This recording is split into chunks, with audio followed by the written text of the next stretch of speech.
A quick thanks to the Inland and the Jobs for Youth campaign for putting this on. Particular thanks to David and also Andrew for his work on this. Andrew told me that I'm here to set the scene, to effectively be the warm-up man. He also asked me to pose a few controversial questions and be a bit provocative towards the end of my presentation, so I'll do that. Don't throw rotten tomatoes at me. I'll first begin with a disclaimer and say that I'm by no means an expert in the health sector. I'm an economist by background, but don't hold that against me. As Sue said, Northlink is a partnership. It's a partnership between industry, education and also government. We have most of the local government members as partners across the north. We also have a couple of health industry members too, Plenty Valley Community Health. Philip Bain is here today and he's actually following me in terms of speaking. Also the Northern Hospital is a member of Northlink as well, so I'm really getting a crash course in the health sector. I'm here to talk today about the document, The Future Workforce Melbourne's North, and Sue gave you a sneak preview of the document. This is the beastie here. I have plenty of summary copies back at the office. The actual copy's about yay thick, so I challenge you to read all of that, but I've got plenty of summary copies and I can actually forward electronic copies to you after this presentation if you so wish.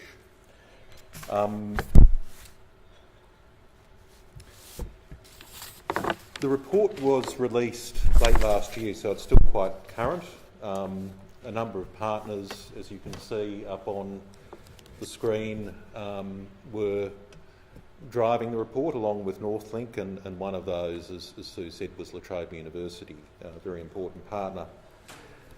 Effectively, it analysed employment and skills in Melbourne's north, in the 8 local government regions that make up Melbourne's north. The findings were very interesting. As Sue said, I'll present this visually, we found that health was the biggest employing sector in Melbourne's north. Melbourne's north being traditionally a manufacturing area, always was. I was born and grew up in the north, and whenever I looked out of my back window I could see smokestacks belching smoke out into the sky, and just about everybody I knew in my street worked in manufacturing. Both of my parents did, most of my neighbours did. Manufacturing's still very strong, 11%, but health has in recent years eclipsed it. Manufacturing's declined to some extent due to offshoring and automation. Most publicity recently around the auto sector and the closure of Ford, and that will have an impact on the north. Not all gloom and doom with manufacturing though. There are some growth subsectors in manufacturing. For example, the caravan manufacturing sector is actually growing at about 7% year on year. And if you think about it, that makes sense with our ageing demographic. But Melbourne is the caravan manufacturing hub of Australia and also one of the key global manufacturing hubs.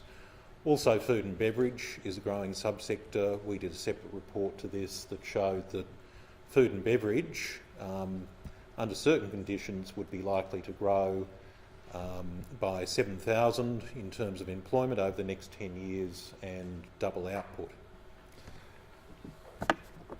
Now, in terms of health professionals themselves, so I've got a very interesting stat here. Over the 10 years to 2015, in terms of health professionals or health professional jobs located in the north, they grew by 4.7%. By contrast, machine and stationary plant operators fell by 4.1%, a classic manufacturing occupation. In terms of resident employment in the north, health professionals grew by 4.8%, machine and stationary plant operators fell by 3.9%, almost an equal share. In terms of overall key findings of the report, The key one was we established that there were relatively poor links between education providers and industry in Melbourne's north, and that became a bit of a call to action to us, and I'll talk more about what we're doing on that front shortly. Related to that, the whole education system needs to be more cohesive with employability as a key goal, that being a related finding. Also, very interestingly, and of pertinence to this particular audience, we found that career guidance was particularly underinvested with limited funding, helping lead to poor career choices and also high apprenticeship, traineeship and dropout rates. So very interesting finding there. In terms of recos, to address those findings, naturally a better industry education interface was seen as crucial. Higher levels of investment in career guidance, particularly at a secondary level. Also some greater efforts to improve the actual on-the-ground links between industry and education, including schools. Capability building for firms and individuals around STEM, and we posited the notion of STEM plus, which means STEM plus knowledge about cultures and markets, communication, language skills and design, and also some of those soft skills, which I think will be covered a bit later today.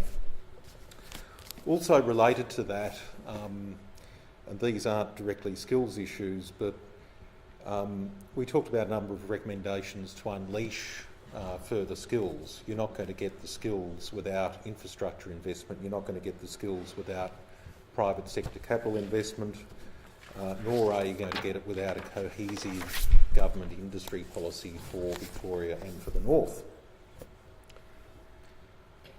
In terms of on-the-ground implementation, I suppose implementing those very general recommendations, we have already this year formed a Heads of Tertiary Education group with the two northern universities and also the two northern institutes, what we used to call TAFEs.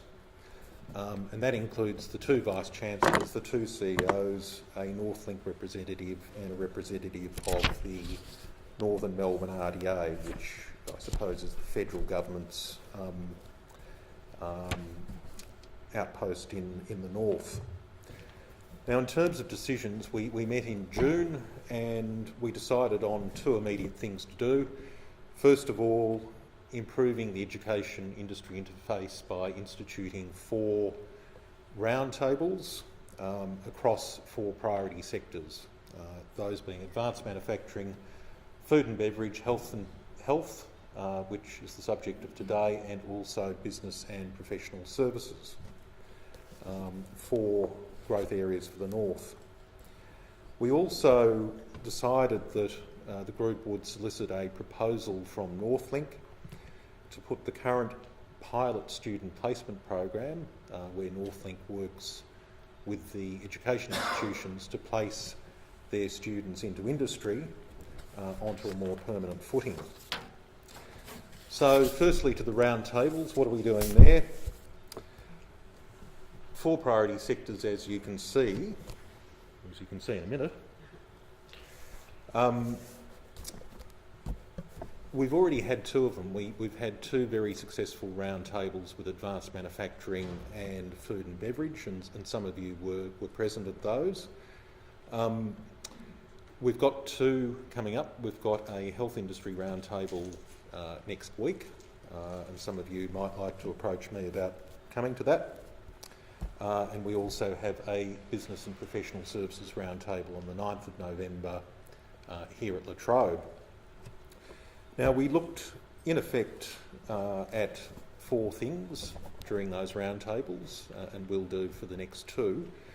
First of all, we asked the businesses present what sort of growth were they experiencing, what was really the key thing they were focusing on at the moment. We also looked at the short-term skills needs of those employers and got the education institutions to canvass that with the employers and really nut that out. Also looked at the longer term workforce planning needs of employers in the face of changes in society and the economy, for example, the ageing demographic, also megatrends such as automation. And we also looked at how tertiary education institutions could practically help industry. For example, could they provide access to the innovative R&D facilities that they have over and above what they're doing now? Also, could they help with things like innovation that weren't strictly on the skilling side of things?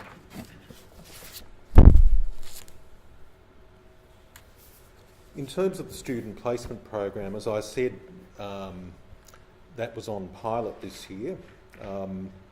We had a target of placing 20 students in businesses. We well exceeded that. We got 53. There was great interest from industry. We find that this program's not just a win-win, it's a win-win-win, or maybe a win-win-win-win, because it benefits education, it also benefits industry, it benefits students, but it also benefits the broader society and economy of the North. In terms of what the program has been offering to education, it offers greater visibility to industry of education. It offers improved employability outcomes for courses and also, in turn, improved marketability of those courses.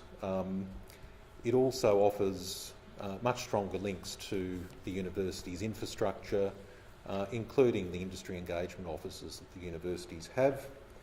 In terms of industry, it offers the opportunity for a busy enterprise to take a student on to do a project that might otherwise not happen because the permanent employees are swamped by day-to-day operations. It also offers industry a chance to look at their future workforce.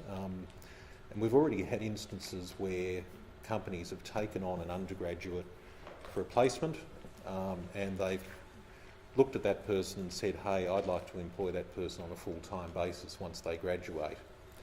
And in the last couple of weeks, I've had calls from companies saying, hey, how do I access graduates? So on the ground, that university-industry interface is actually being stimulated by this program. In terms of students, it actually offers them some work experience and also some more context to their course, to the theory that they're learning. It also offers contact with future employers. Likewise, those students do have employers that they can talk to who can potentially mentor them, who they can potentially approach to ask for a job in the future. So we really see the student placement program as not just about student placements, but also as a mechanism that can leverage closer relationships between industry and education, can benefit both, can also benefit the students in the wider North. The good news is, because the pilot worked so well, all 4 tertiary education institutions have decided to fund scaling up the program, taking it off pilot and putting it on a more permanent footing for the next 1 to 3 years. Now, as I said before, I am no health expert, but I will relate some of the findings of the report as it pertains to health. As you can see, health is a very broad sector, covers a range of services. It also covers the subdivision of community services as well. For example, childcare, aged accommodation, residential care, etc., etc.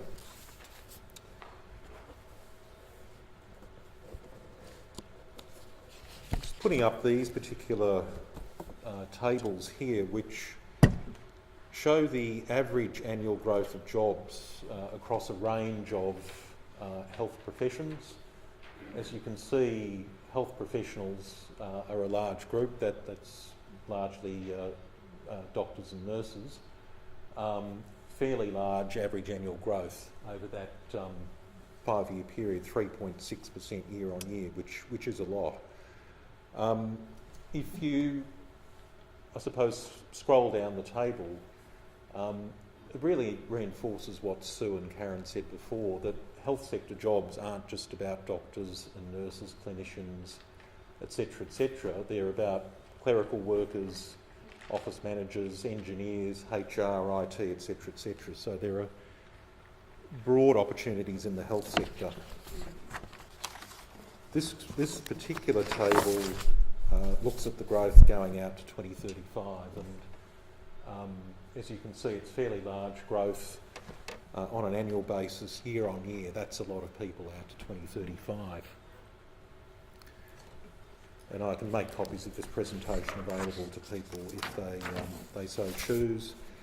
I won't dwell on this. This is Australiawide Statistics, and Sue's already indicated the flavour of this, but in 1992, around about 25 years ago now, which makes me feel old, that's when I was at university, health represented almost 9% of the jobs, but by 2013 we're getting up around the 10.5% mark. And in terms of specific stats for the health sector in the north, we're looking at 41,000 jobs in 2005, up to nearly 57,000 last year. In terms of residents in the sector, it almost matches 41,000 up to 59,000 over the last 10 years. And there are some major northern health employment clusters, for example, Northern Health around Epping and its satellites around the north, St Vincent's in Fitzroy, and also the Austin Health Cluster around Heidelberg. I mention quite deliberately the community services sector as well, which is a subset of health in terms of ABS definitions. 50% increase really between 2005 and 2015, up from 11,000 to 16,000. Also, the number of residents employed in that sector has risen quite dramatically as well.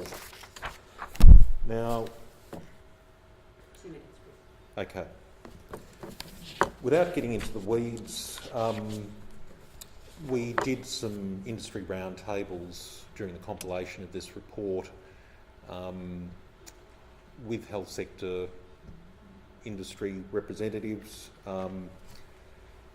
There were challenges reported by the health sector. Some of them were general, some of them were pertinent to the north. One of the ones, I suppose, pertinent to the north was the need to actually attract medical professionals to live and work, particularly in the outer north. Allied to that was the notion of ease of access to work, some real public transport issues in the outer north in particular. In terms of opportunities, I won't dwell on that too much, but quite a number of opportunities were reported on. For example, the rise in complementary medicine, potentially consideration of skills around robotics and telehealth, and also the increased demand for services with an ageing workforce and the corresponding increase in jobs. And aged care was an industry that reported particular difficulties in actually attracting people to work for it. And the comment was, look, you start at the ground level, but there are pathways to management in aged care. Now, this is the fun bit. This is the bit where I'm provocative. I would ask the audience, and you don't have to answer me now, but we can talk about this as part of the panel discussion. Yeah, I think so. I think this is really key to today's discussion. Really, what visibility is there for young people of the breadth of health industry occupations? Do young people really know what's out there and what the implications of that are and where they can move from job to job?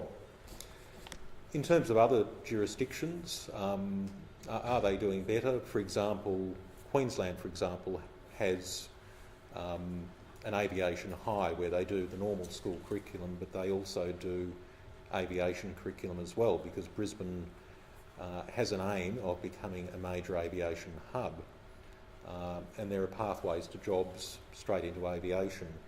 Should we have a health and community services hire, for example? And that's a provocative question I'll put on the table. I'd ask, what is the role of schools? What is the role of career counsellors? And I'd say, I'd qualify my comments by saying I don't think schools should be a conveyor belt of people for industry, but I think relationships with industry are necessary so schools and industry, and more importantly students in industry, can sort of understand what the drivers are. And without any further ado, I'll leave it there.